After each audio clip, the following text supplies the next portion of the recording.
Hello mga lalabs, tayo po ay magluto ng kamoting kahoy.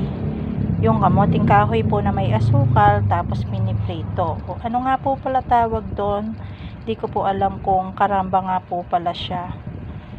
Kayo na po bahala kung ano tawag doon kasi nakalimutan ko. Pero alam ko karamba po siya. Yan, yung kamoting kahoy na ginadgad tapos nilagyan ng asukal at pinirito. O diba, masarap po yung merienda mga lalabs. So, ayan, lagyan po natin siya ng asukal. Wash po yung nilagay ko dyan mga lalabs. Syempre, nasa sa inyo na rin po yung timpla kung ano yung gusto nyong lasa. Kung gusto nyo ng medyo matabang, gusto nyo ng medyo matamis. Ayan, kayo na po bahalang manansya mga lalabs. Ayan, mainit na po ang ating kawali. Syempre, maglagay na tayo ng ating karamba. O, diba? Ayan, syempre, plato natin mga lalabs. Ganyan lang. Kailangan ipaklat para mag-style bilog siya mga lalabs. Diba? Lagay muna tayo ng 3. Medyo mahirap kasi pag may hawak talagang cellphone mga lalabs. Ayan. Dagdagan natin para medyo malaki.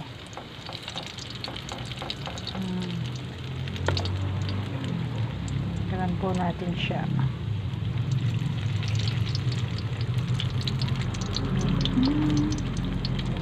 Yan. Diba? Medyo bilog na siya ng konti, mga lalabs. Ayan. Siyempre, medyo nagba-brown na po siya. Ibilig na po natin yung una nating inilagay. Ginawa ko na pong 4 yung karamba kong niluluto sa isang kawali. O, diba? Ayan, medyo naluluto-luto na siya. Siyempre, yung bilingin natin, yung mga una nating inilagay. Diba? Sarap. Kamoting kahoy po ito na ginadjad ko, nilagyan ng asukal at saka pinirito. Yun lang, 3 ingredients. Mantika lang, kamoting kahoy at asukal. At diba,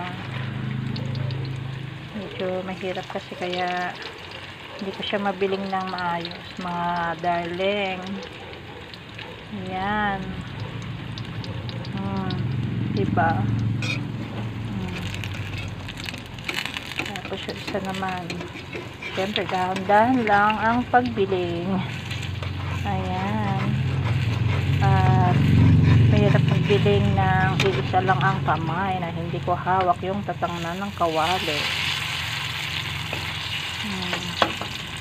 Ayan, medyo bibilogin natin. Diba? O, ganun lang. Mamaya po ito ay luto na. Ayan, luto na po ang aking karamba mga lalabs. So, diba, pak. Ang sarap. Ang sarap po nito mga lalabs. Diba, ang crispy, oh. Yummy. Ayan, nakaluto na po ako ng aking karamba mga lalabs. Ang lutong niya mga lalabs, ang tamis nung pagkaay, kumbaga hindi pala ang tamis, ang sarap ng pagkatimpla ko.